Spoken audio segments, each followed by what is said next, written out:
All we do here is go back.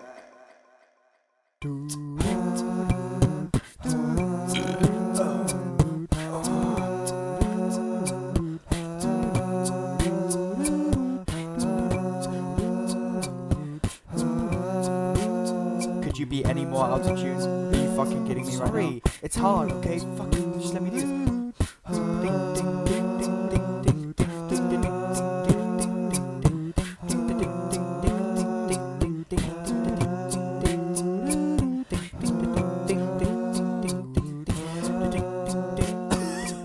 oh, for fuck's sake. Wow. Are you fucking joking? God, Let it roll Mark. out now? Are you? Oh my Oh, I god. gotta fucking Gotta restart. fucking Oh redo my the whole god, thing now. Mark. Cheers, Mark. Yeah. Fucking Mark.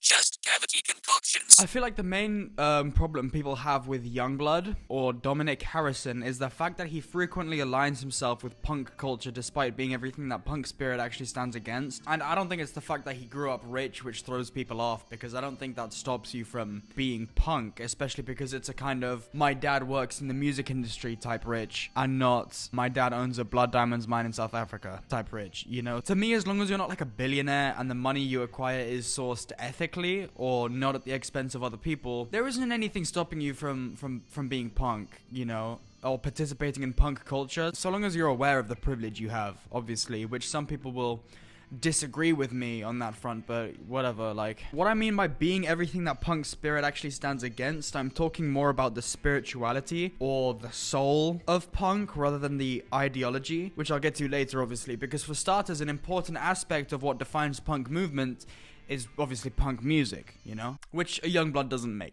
Whoever's writing his songs doesn't understand punk rock very well. Either that, or they understand punk rock, and because of that understand that the market is significantly smaller than whatever this kind of music is.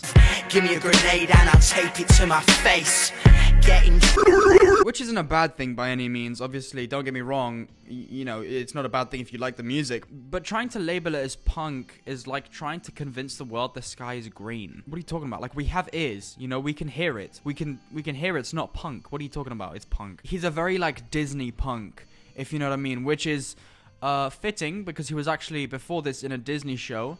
But we'll get to that later. This is nothing new. I am regurgitating the obvious, but we may as well get it out the way. His music is masterfully produced. It's mixed and engineered to attract people, which historically punk has kind of always done the opposite. Punk, it goes out of its way a lot of the time to obtain low quality results or to sound like shit. I'm gonna very briefly talk about punk fashion as well and the way that he dresses, which is also a massive aspect of punk. And I think that especially with the rise of the LA hardcore scene, that fashion within punk is definitely it's more watered down, but not in a bad way, but it's very different from what would be considered punk 20 years ago.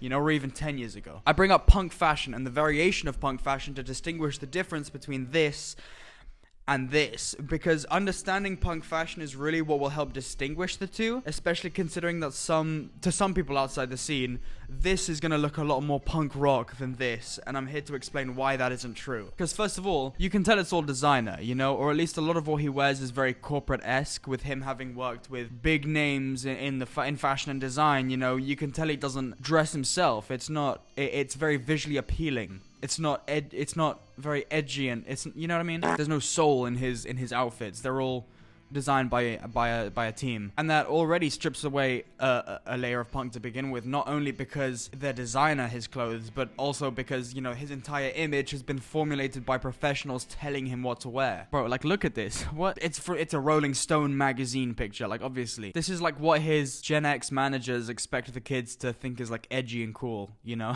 And I'm pretty certain I found the Amazon sticker pack in like 10 seconds just by searching punk rock sticker pack. I mean, we've all been there. Let's not judge. You know, we've all at some point when we were younger, we've all bought these sticker packs. We're all victims of these sticker packs. You know, we're all guilty of buying them or having been given them by a relative. When we first started this phase, you know, it just looks weird on a grown man. I've never seen anyone above the age of 15 use these, you know. Man, what a blast from the past, I'll tell you that much. At the age of 45, I like to go a different route. I'm not going to state the obvious anymore. You know, you can tell by looking at him that the punk persona isn't genuine. And on the subject of pandering towards people comes the industry plant accusations, which is a massive reason why people discredit his authenticity. Me calling him an industry plant isn't actually a point of criticism, because at the end of the day, what an industry plant is, or it just means that like you have connections in the music industry which help them grow, which anyone would do in his position. You'd like anyone who has the connections in the music industry to help your art become more recognized. Everyone would do that, I'm pretty sure. You know what I mean? You'd kind of be an idiot not to take advantage of that, you know? But obviously it doesn't align with punk ideology, because punk is like a rejection of the mainstream. So when you try to use these connections in order to get mainstream attention, you can see why people then start to question your authenticity, especially as a punk musician. I think there are industry plants that make fire art and are really talented, but when industry plants gain a lot of attention and then are given all these big opportunities in the industry when they aren't exactly deserving of them, it kind of shows that they achieved these opportunities just because their dad knows a guy. Then you can understand why people start to dislike industry plants. And I know Yungblud loves to push the idea of just being like a northern lad who grew up in his dad's guitar shop, you know, and was seen as a weirdo in school but found comfort in punk rock and rebellion. But it doesn't take very much digging to find out that with his dad's music shop being a sort of hub for rare guitars in northern England, he had some sort of crazy connections with the music industry, which is already a massive indicator of him being given advantages. Furthermore, if you look back on his very first release, his self-titled EP, you'll notice that pretty much everything was done by none other than Matt Schwartz. Your second ever release, your first ever EP was basically ring-led, basically directed by a kind of legendary UK ghostwriter. But not only that, but it was signed by none other than Geffen, which if you don't know is a big deal because it's owned by Universal Studios. You know, yeah, that Universal. Your second ever release on this earth is released with Universal Studios, the same people that released Minions.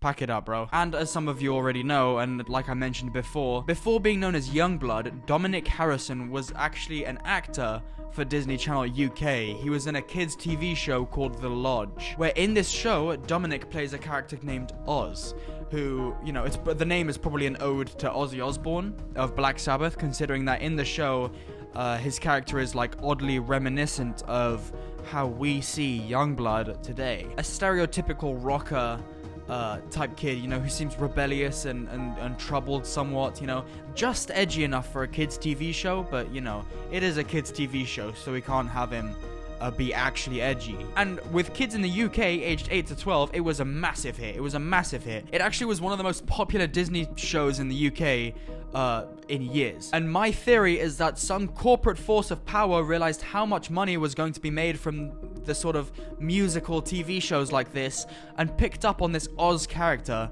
once he left the show in the first season. And they thought, oh, this Dominic guy would make the perfect front for a new big edgy personality for the kids to love. We'll make him a star. We'll make him rich beyond his wildest dreams. And all he has to do is exactly what he was doing before.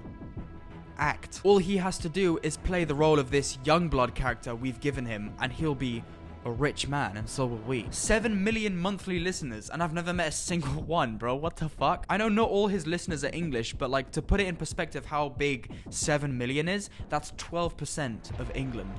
Maybe this whole Yungblud persona is in fact a cover, you know, much like, I don't know, a car wash or a nail salon, if you catch my drift.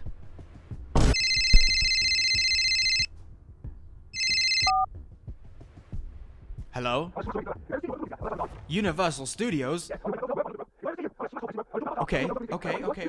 I'm obviously kidding, guys. Yungblud is not being used by Universal for any kind of illegal or sketchy activity. He's a self-made artist, you know, as we all know, and has no suspicious ties or suspicious affairs which violate financial laws of the United Kingdom, and I was just making an unsavory joke, guys. And even if he was, at least he's not like, I don't know, a child murderer or something. You know, at least he's not like killing children. Hello? Israel? I think it is highly likely, in my opinion, that his whole character is more of a corporate figure rather than a genuine persona. I do think that to some extent he is just a front, you know, or a mascot for a money-making scheme, kind of like TX2, where they've taken this sort of young singer and actor, this Dominic Harrison fella, you know, and they've said, right, Dominic, we've made this character you're gonna play, right, a rock star type, an edgy kind of rock star type guy, you know, and you're gonna make us and yourself like a load of money. You know, the kids are gonna love it. And I think this is kind of backed up by the fact that he's really sort of changed very quickly, changed his entire character from a very corporate, radio friendly, consumerist, edgy, e-boy, punk kind of guy to a very corporate, radio friendly, consumerist, Britpop, indie kind of guy, you know, which despite the fact that it's still very corporate sounding, you know, it was designed for radio stations and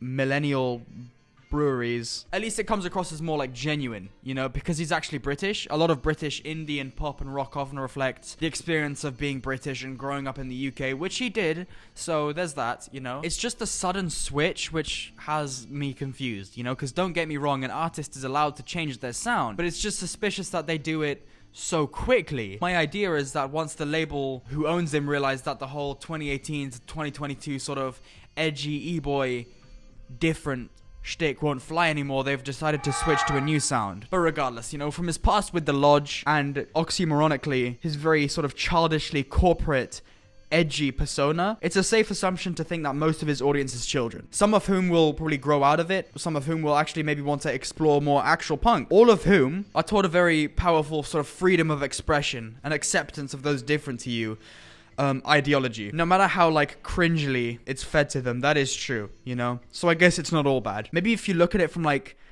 another angle, if you really try look, you can see how his music can get the kids hooked on actual punk, which is good, you know, despite the plastic superficiality of Yungblud. At least the slop that they're being fed has a good message, you know, despite the fact that that good message is basically just like fan service. But yeah, take this video with a grain of salt, obviously.